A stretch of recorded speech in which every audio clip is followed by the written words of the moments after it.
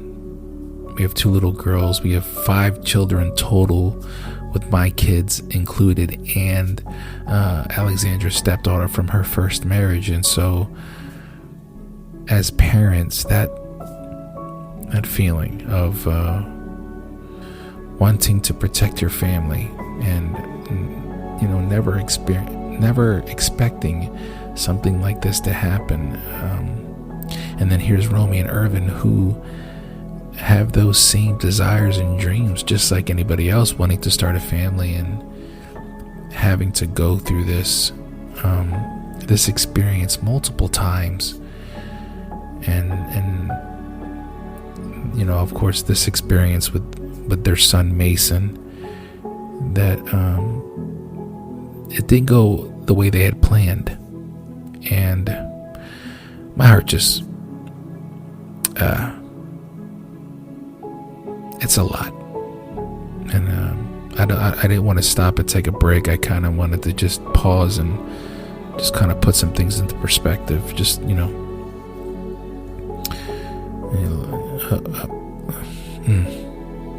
hug your loved ones, those that are going through some things. And wow, let's get right back into this. Let's get right back into this journey here.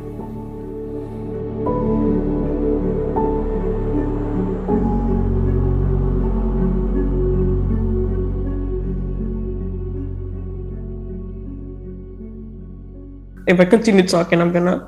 No, I didn't want to interrupt you, because I didn't want to minimize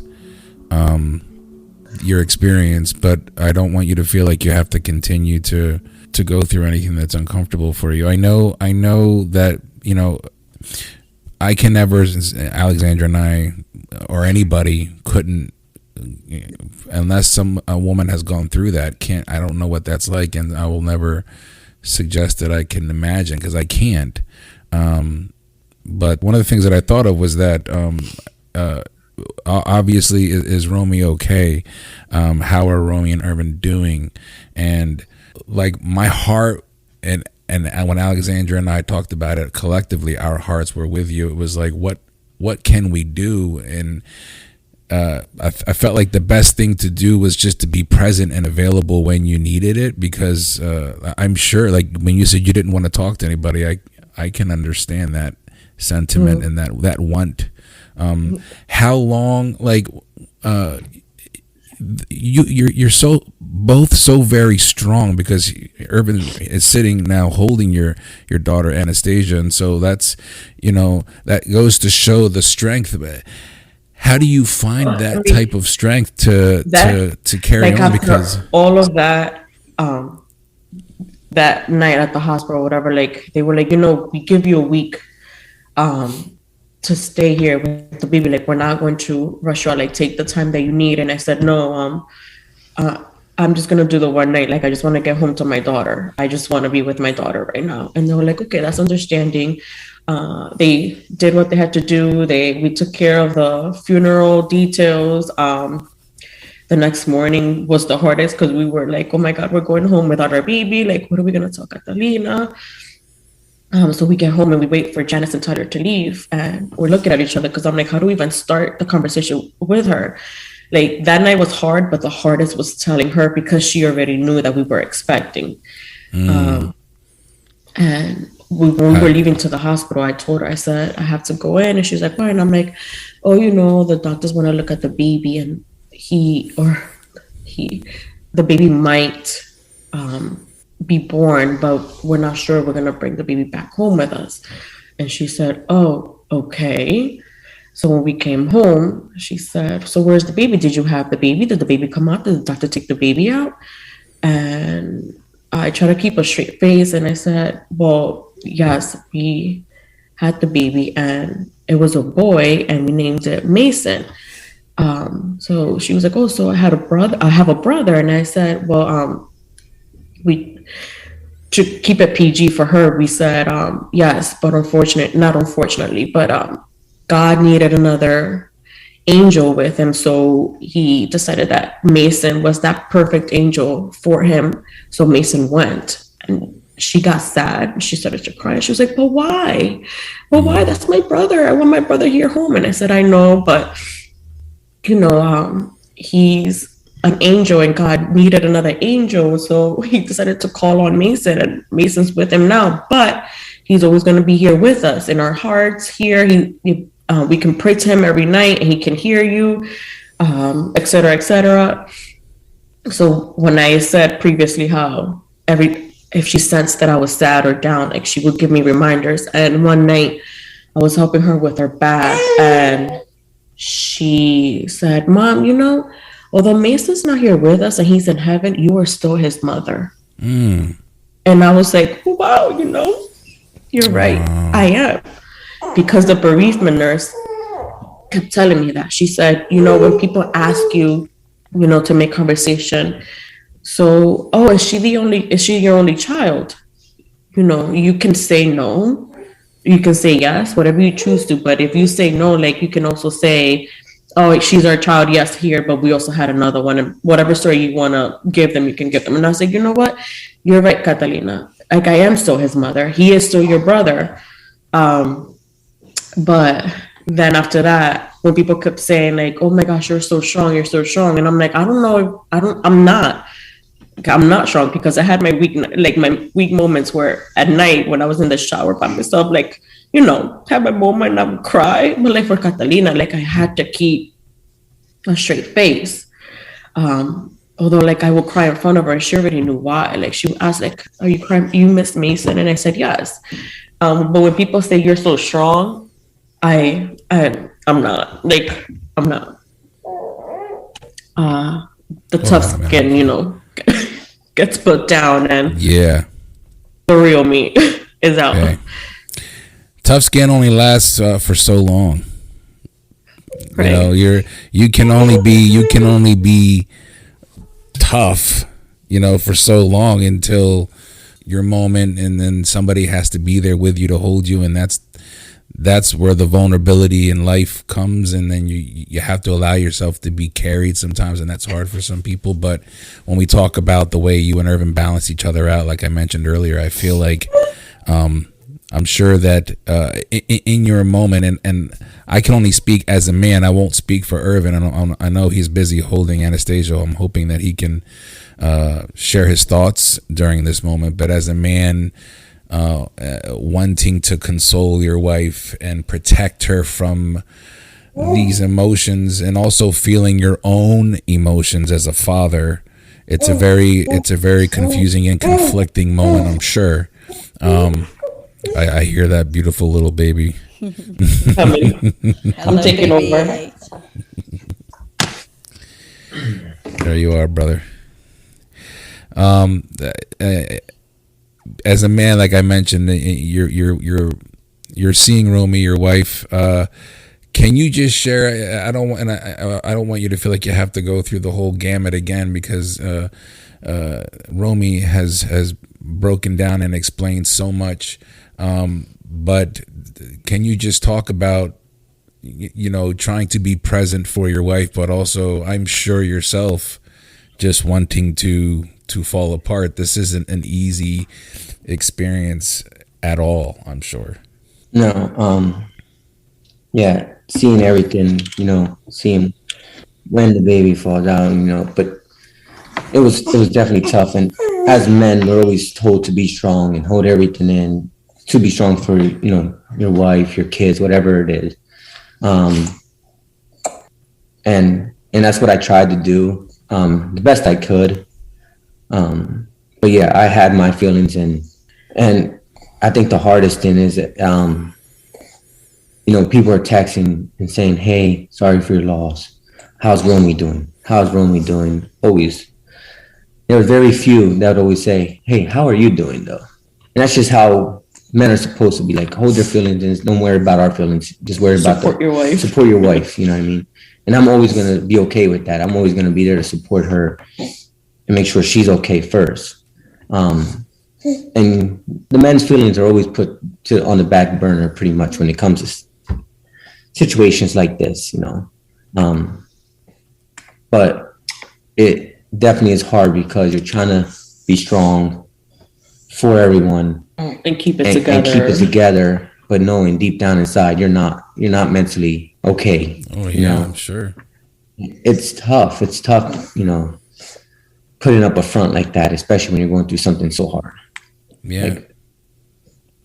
Well, I think naturally, like when we talk about as men, and I'm hoping that the people that are listening understand that when we say as men, that's not some like bravado or some like male chauvinistic approach. It's genuinely built in us to care for our families before ourselves, to make sure that the attention goes where it's supposed to go, even though we understand that our mental health and our emotional state is as important. We don't recognize that because we're programmed and built that way.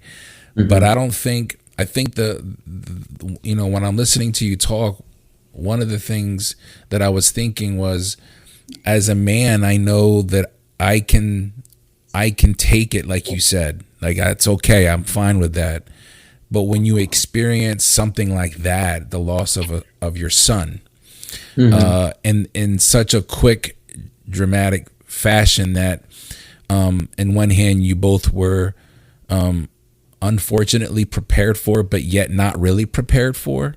That's not something that you're willing to say, "I'm okay." Even though you can put that front on, I feel like I would think that that's like a huge check within yourself where you're like, "Fuck, I'm not okay." Like I can't hang my hat on, "Don't worry about me, worry about my wife." As much as I'm sure you'll say it, and I know I would have, I think that would have really shook me inside. Like this is something that most people don't experience with children, and bringing children into this world, and the complications that unfortunately can come with that. A lot of people don't experience that. And looking from the outside, looking in to the both of you, I can honestly say that as much as I could see that this was hurting and affecting you, I can also say that you handled it so beautifully and so well, where you didn't, from what I could see, I don't think we saw you guys putting it out there so much. Obviously, you're very private, but I appreciate the both of you sharing this story, and I knew that when we said we wanted to do this interview, and you both were on board, I knew that this topic was the topic. It was the lump in the throat, so to speak. It was that the elephant in the room.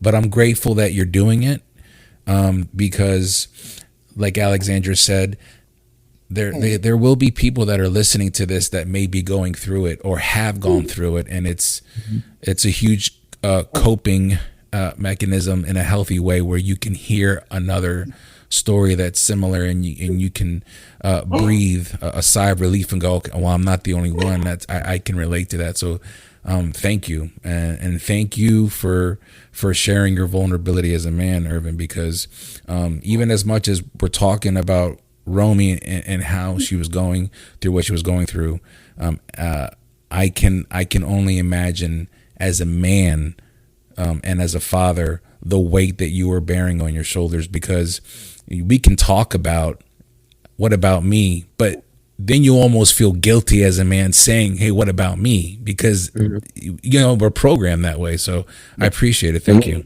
And I don't want the attention. I don't want none of that.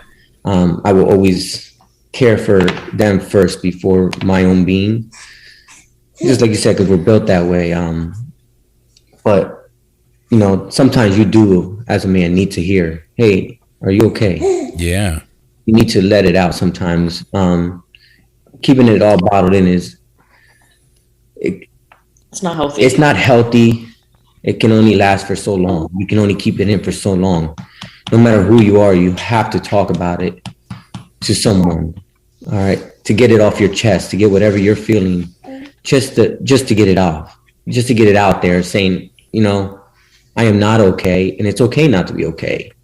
You know, it's not easy to go through such a loss of any sorts. And just being able to talk to someone is always helpful. You don't always got to be strong, and men need to hear that sometimes. Like, it's okay to find that one person or whoever it is, just to talk to them and get it out if you need to. Yeah. It's so dope that you just said that, because that was going to be my question, was like, if you had one thing that you just wanted to tell the men that lose their babies, because everyone always focuses on the women. That was going to be my question, and I feel like you just and said it. I've had you know, people that I personally know, friends of mine, that gone through the same situation, and one thing I always ask on the whole entire, I'll send a text message or call them or whatever it is, hey, how are you doing? If you ever need someone to talk to, let me know. I hope you and your wife are doing okay. I know it's not easy. And sometimes hearing that is all someone needs to hear to be okay. That it's nice to just hear, like, I'm here. When you're ready, I'm here. Yeah. Mm-hmm. Absolutely.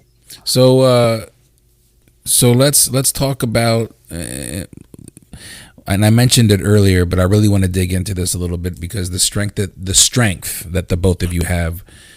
How do you, the both of you, come to terms with trying again for another child? Because I can only imagine that the emotional burden that this entire experience has imprinted on both of you.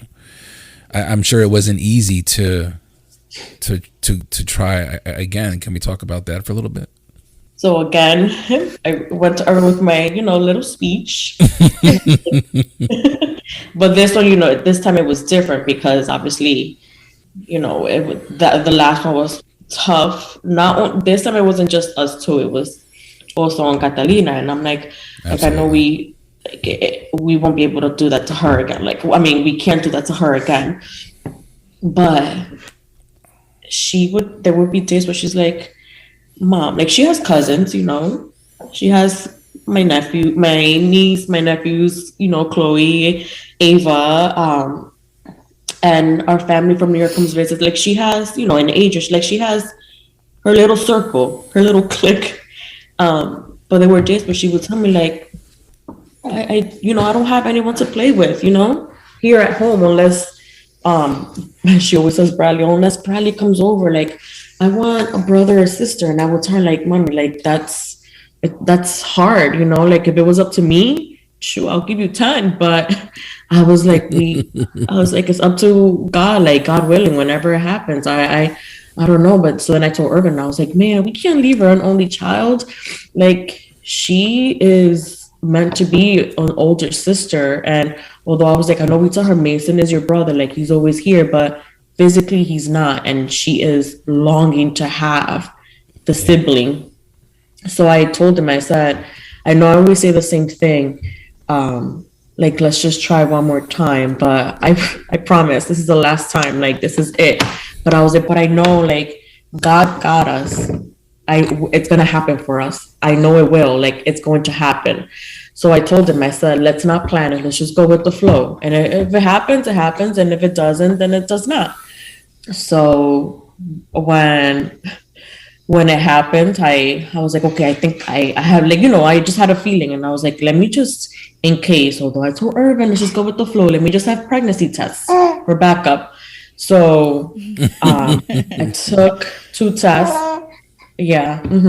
I took two tests like, "I'm here." and they came back positive, and I was like, okay. But then I was nervous because I was like, how am I going to tell Irvin? Like, oh my God, here we go again. Like, we're having a baby.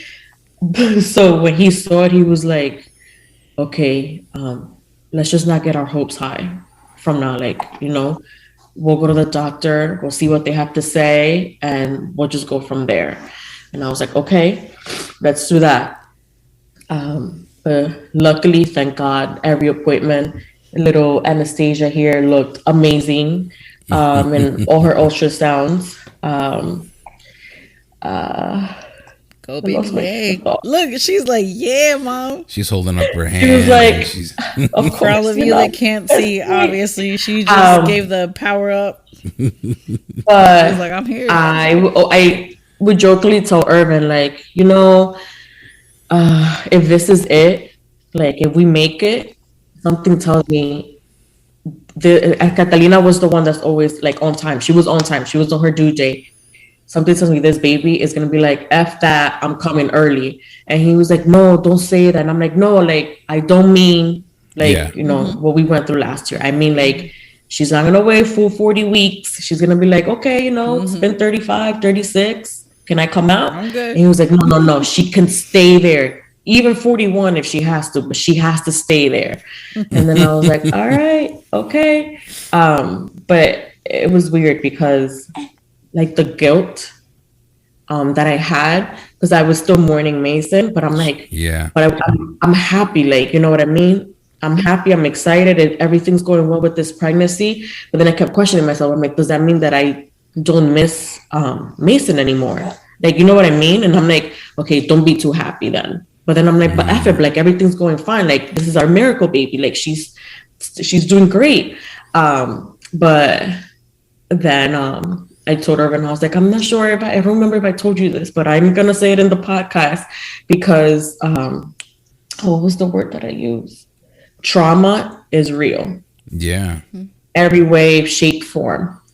I would have nightmares that I was at maternal fetal medicine and they would say, I'm sorry, there's no heartbeat.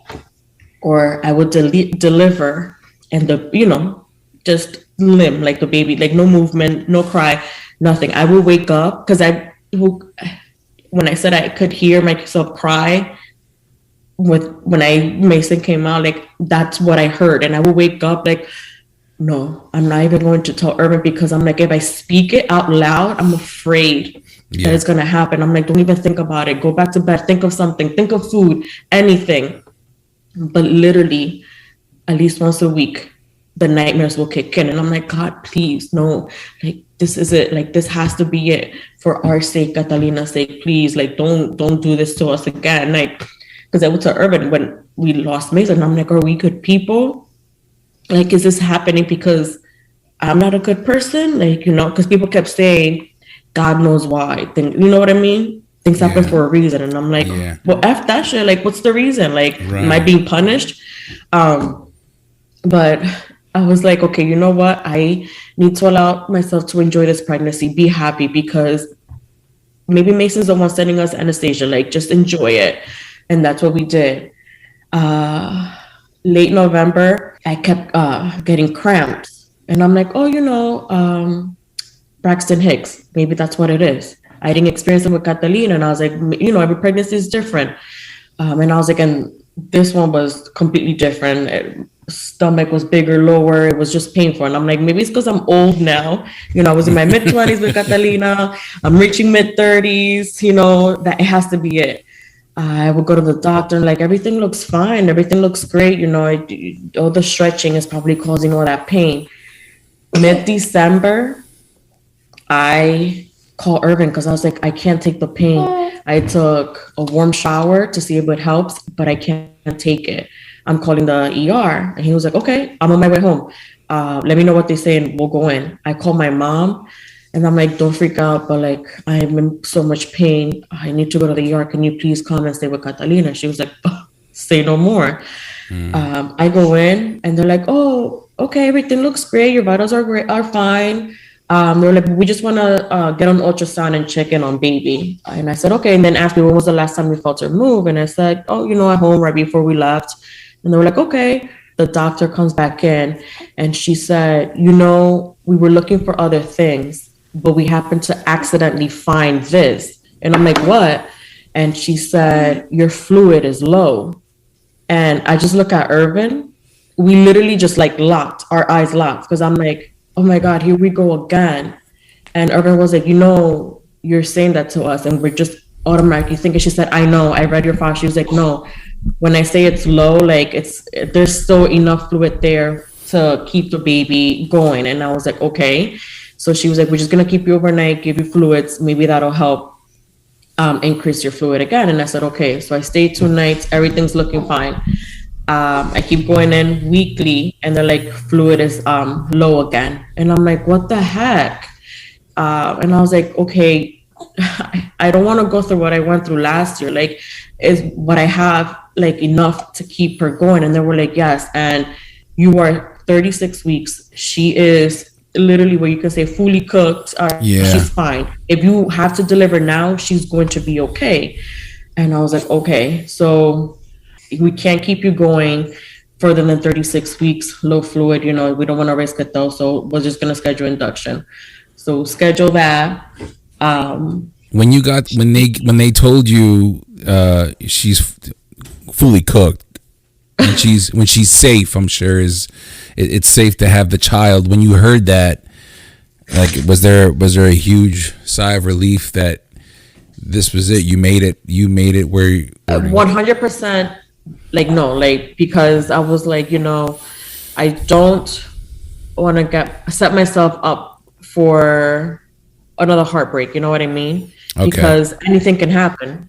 Fair enough. Within the time frame that I had from when I scheduled my induction to the actual day that like we went in, anything can happen. Mm-hmm. So I was like, I don't want to go in thinking like, oh, we're gonna come home with our baby, but then what if we don't? Yeah, we're gonna have to go through relive that situation all over again. But I wasn't going to be okay until she was in my arms, crying, screaming, doing brand new baby, newborn things. But when that day came, I was like, oh my God, what a relief. Like, literally it's what I felt when she came out. What a relief. Like, she's here with us. And I told Ervin, I was like, I told you this was going to be the baby that I said, I'm not waiting 40 weeks. I'm coming out whenever I want. This is my choice. Here I am. And look at her. She's beautiful.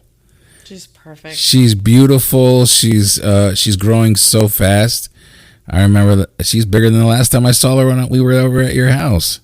A whole, 15 pounds, Yeah. So Anastasia.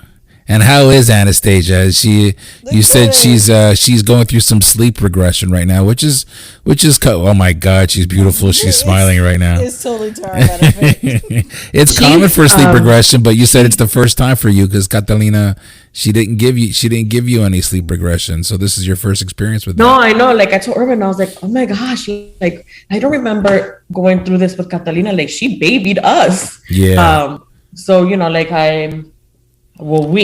but then I'm like, I'm gonna let Ervin sleep because I'm not gonna be like, yo, wake up. But like, I'm like, you know what, I can easily just nurse her back to sleep. He can't nurse her. I was like, I don't mind like getting up, but it's been like 6 times during the night, and Mariah was like, it happens, it happens. And I'm like, it's new for us. Like, a lot of it is new for us. Like, she does things that Catalina didn't do, and I'm like, oh my goodness. But it's great. No complaints. I told Ervin, I said, if it wasn't for like our background, the uncertainties of us, like our situation, like, can we have like 10 more? And he was like, no. And I was like, okay, fine, 5 more. He was like, no, we're done. And I was like, 1 more. What's 1 more? 1 more. And I was like, we made such cute babies. Why not? Start a little softball team, Ervin. Come on. That's what I said. I'm good. That's what I said. Like, wait, I've had enough heartache. I'm happy with my 2 girls and my one in heaven, Mason. We're good.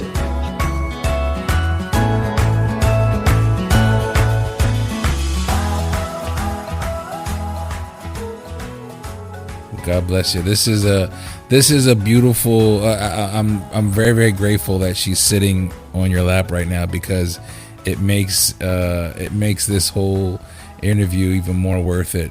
Listening to the journey, and then seeing like, this beautiful. They're talking about me. Let me go. She was. Party. She was. Look at her. She said, "Y'all need to know what it's all about." It was all about. She was like, "I'm here." Getting to this point right here, yeah. And Catalina, she loves being a big sister. She does. Sister. She loves it. She did art camp this year with her art teacher from school, and she was like, when I would take Anastasia with me to drop her off, and she's like, "Oh, so this is the baby I would hear about every week at school." And I'm like, "Oh, talk about her." That's so awesome. So honestly, like, my question is, if you had one thing that you could tell people that are struggling with this exact thing.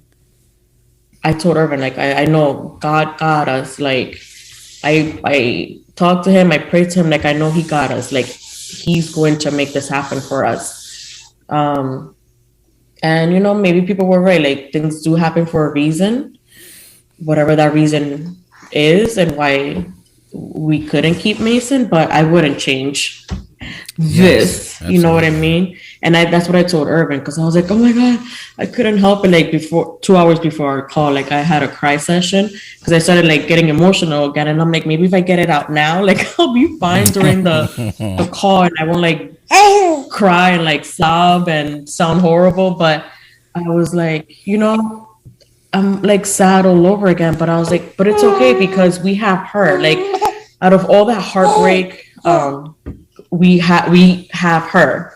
You know what I mean? And it sucks because there were days where people would like ask me like, "Oh, when are you guys gonna have another one?" And they didn't know, but I'm like, "Well, no, I just lost one." Yeah. You know what I mean? And or the comments like, "Catalina's getting older, like you don't want to wait." And I would just say like, "Well, it was up to me. She would have like 5 siblings right now, but can't control that." And I'm like, you think people will get the hint if I answer that way? Because not everyone knows like Anastasia's baby number 6. Mm-hmm. They don't know that. You know what I mean? But I'm like, and I know people would just generally ask like, because they care, like, are you guys going to try again? And I'm like, God, but like last year we did and it didn't happen. But I just kept having faith. Like, I know it's going to happen for us. Like, it will. Like, God got us. Like, it's going to happen. And we have our miracle baby. Well, they're both miracle babies because they're little miracle babies. And you, Irv? Definitely faith, and find that support system that you need. Try not to do it, alone, or go through it alone. Because without some type of strong support system, I don't know if we would have gone through any of this. I think also that I think listening to this conversation and hopefully what people can also take from this when they listen is that it would also help maybe to be a little bit considerate of what may have been taking place in someone's or a couple's journey with having children. Yeah. Like you said, it's almost like, don't wait. You don't want to wait. I think maybe the conversation can really start evolving. Like, let's start putting into consideration that there may be more that we don't know about. Like, we don't know what people are going through behind closed doors. Because that can be very. I'm sure that was very difficult to listen to. Sorry, I don't mean to cut you off. Go ahead. It's okay. Go ahead. I was just saying, I'm sure that was hard to listen to. Hispanic culture is like, no van a tener más. Like, she can't be an only child. Yeah. You have to have more. You're gonna have more. Like, come on, what are you guys waiting for? And I'm like, well, damn. Like, if you would ask, like, hey, like, why? I don't know. I don't even know what the right question is. Like, how do you approach someone and ask, like, are you guys thinking of having more kids? You know what I mean? You just don't ask. There's no right way, because one, it's none of your business. Mm-hmm. 2, you don't know what people are dealing with behind closed doors. Like, people are, there could be someone listening whenever this goes live, and they're like, oh my God, like, I just lost my baby last week, and people might not know. Yeah. it's just, we don't know what people are going through. We have such a big family, and they had our backs no matter what. Friends too, you know. But then the ones that are on the outside and just don't know, I could see where, you know, they would ask the question, you know, will you have other kids and stuff like that, and them not knowing. I just don't know how to go around that part. Yeah, and I think that's where it's. I was suggesting, hopefully, you know, people can take time to educate themselves, because it's almost like people don't even know that they shouldn't be asking that until you hear a story like this, or you know somebody like we know you both, and so we now kind of keep things like that in our mind when it comes to things like that with other people. Let me not ask certain questions. Who knows what's going on there? I think maybe this can be a great start of a conversation for many people, you know, going forward. So I think that's how maybe that gets done, because you're right. How do you handle that? That's difficult. You can't get upset with people, but at the same time, you have every right to be upset. You know, it's such a unique position for you both. Every time they ask, they don't know. They're pretty much bringing up old They're ripping off the Band-Aid all over again. Absolutely. You know, all the stuff maybe we went through just to get to this point, you know. A lot of people that might listen that we know, they don't know the story, like the full story of how we lost Mason. You know what I mean? Right. They might just think that something happened at 22.5 weeks and we had to go in and he just didn't make it, but they don't know about the early rupture. You know what I mean? And I said, and I also told Ervin, I was like, you know, if it wasn't for the pandemic, like we would have been out and about, like everyone would have known, like, you know, because every weekend we were with our family. And I don't know how to hold her because she wants to be I just everywhere. see his little head just popping around there. But because we were on lockdown and we just stayed home, I was able to hide that my water ruptured early. You know what I mean? And when I was on bed rest, I didn't have to tell people like, oh no, I can't go because I'm on bed rest. No, I just can't go because we're on lockdown. Right. So you know, and I know like it's harsh when I say like just don't ask, it's none of your business, but it's just because people like me, like I don't like to let people in. Like I just have my wall and I have my circle of who knows things, and you're asking me this and I'm like, well, like if don't ask because you don't know like what I'm going through right now. Well, and like literally it's not even a situation where okay, like we're just planning our next one. Like you guys have been through this entire shebang 6 times and have 2 children. I don't say that to I honestly, I say it for impact. Like you guys have been through this 6 times and you have 2 living children. And if that doesn't mean something to someone, I don't know what could. Like you guys have been through so much and you've been so steadfast in building your family and building the love that you guys have for one another and for your children. And it's beautiful. You guys have been through a lot of shit. And for all the things that we've been talking about and how impactful it is for you guys to have a situation, a loss of children, how amazing and how impactful and how much does this say for your love for one another? Because there are a lot of people that cannot withstand this. And I don't say that as a diss in any way, shape, or form. But there are a lot of couples that don't bounce back from this. And you guys are on. Guys are on it. We're a normal couple. Every time we went through that, like we were just there for each other. There were times, because he knows I don't like attention whatsoever. Don't like to be touched. And all he would do was he would sit next to me and his hand would go on my leg. And that's all I needed. or we would talk, and I don't know, it's just the connection that we have is what helped us continue going all those times. We have each other, and for situations like that, like outside of our support circle, that's what we needed to keep going, you know? But they were after Mason, I'm like, babe, like let's just pray, like continue praying. And I'm like, don't forget to pray, because like God needs to hear, like, we want this. But that's all I could say. I don't know. We're just us. And well, I think that's a beautiful way to wrap this up. And I know it's been a couple long hours and some technical difficulties, but it's okay. Really, just edit the parts where I'm rambling. You're not rambling. I'm editing out all of the mishaps that I've had on my end, so nobody knows what kind of fuckery was going on tonight. They're not going to know shit. You have to edit my fuckery, that so people don't know that I was like,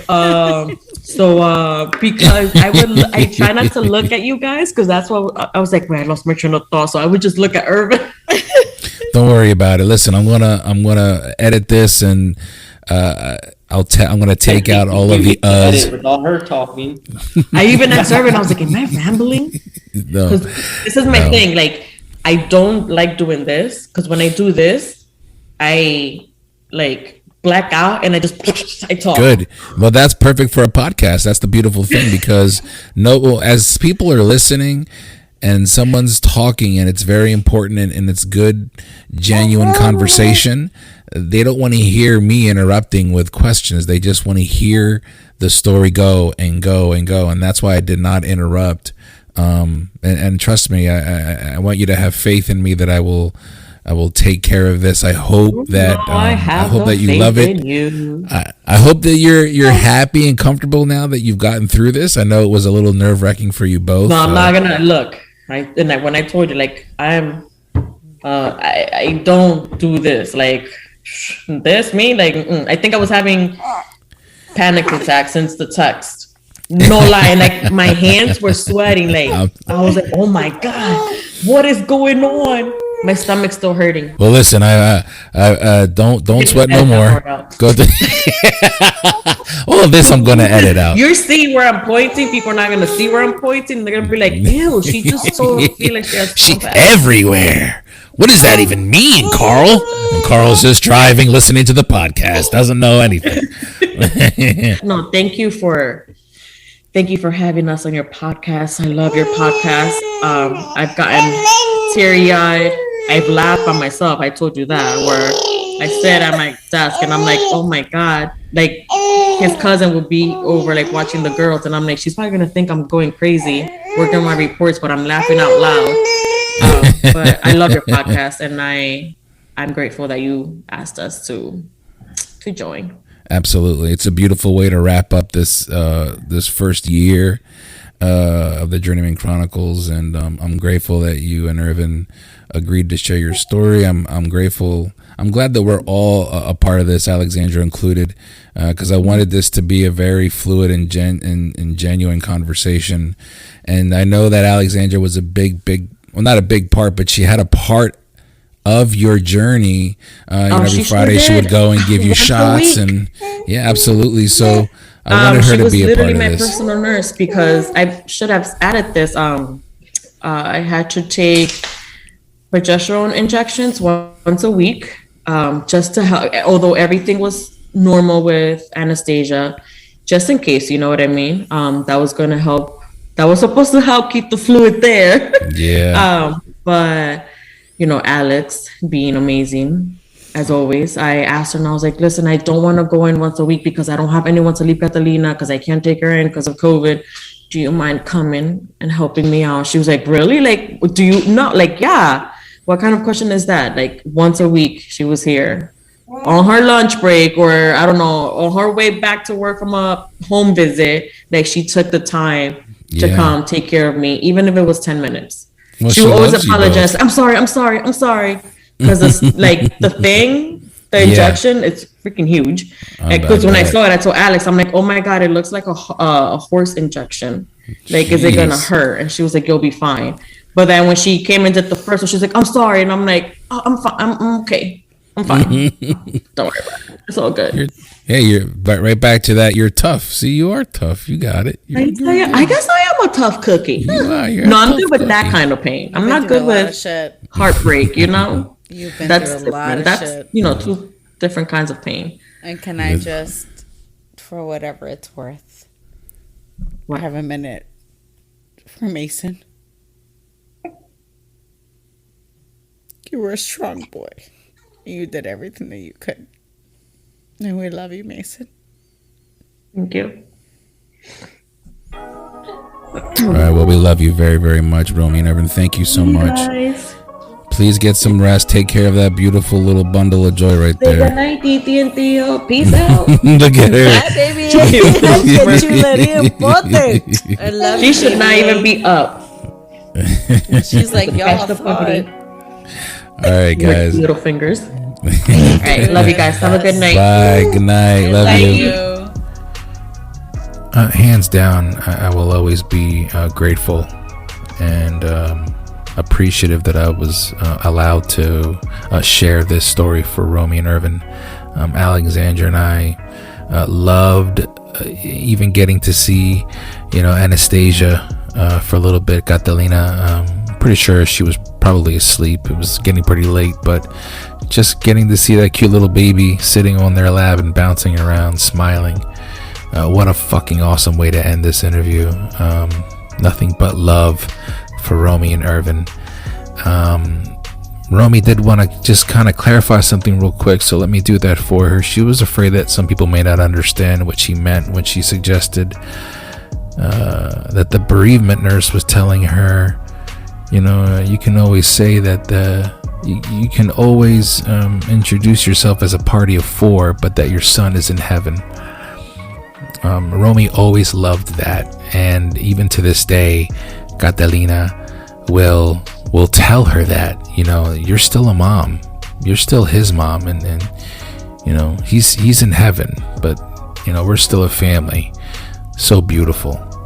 And while talking with Ervin, he just wanted to reiterate that meeting Romy, for him, it really was just something that clicked. That she was the sweetest girl he had ever met, and after the first couple times around the family, she just fit in and meshed. And I know exactly what that is, man. I know exactly how that feels. It's when they say it fits like a glove, that's what it feels like. You're the one that you love and the one that you can't stop thinking about just blends right in with your family. It's a blessing. You both, Ervin and Romy, thank you so much. Ervin, thank you for sharing your views of being a husband and a dedicated husband and father, and the concerns that you were feeling for your wife Romy, but also being bold enough to share your own concerns for yourself and how this was impacting you. We don't get to hear that often. And thank you, Romy, for being so bold to share so much. Undeniably one of the most badass people I know. Thank you. Thank you both. You all know what it is. Remember to maintain focus and stay continuous through all 4 seasons. My name is Felix C. Arroyo, and these are the Journeyman Chronicles. I will see you sometime in season 2. Until then, y'all be safe.